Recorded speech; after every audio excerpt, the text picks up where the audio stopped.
әкімшілік іс жүргізу қағидатына жатпайтынын анықтаңыз.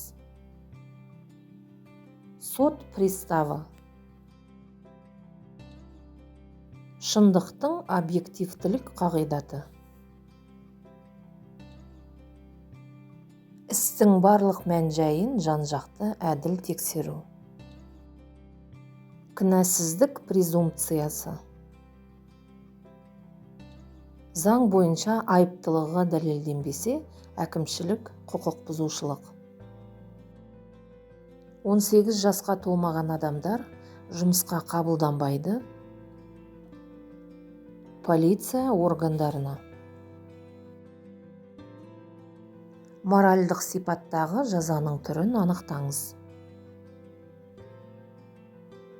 Ескерту. 1978 жылы қабылданған құжат. Қазақ КСР-ның 3-ші конституциясы. Еңбек кодексіне сәйкес жұмыс уақытының қалыпты ұзақтығы. Аптасына 40 сағаттан аспауы тиіс. Қазақстан Республикасында барлық билік тармақтарының үйлесімді жұмыс істеуін жүзеге асырушы. Президент. Заңдардың орындалуын жүзеге асыратын атқарушы билік сатысын анықтаңыз. Үкімет.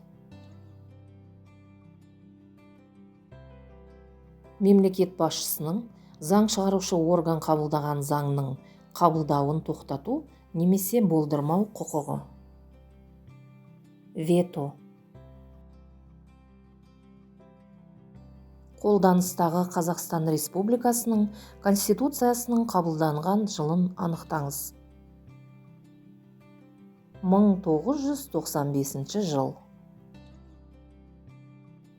Заңдарды қабылдайтын билік сатысын анықтаңыз. Парламент. Қаржылай жазаны анықтаңыз. Әкімшілік айыппұл. Қысқартылған жұмыс уақытының ерекшелігі.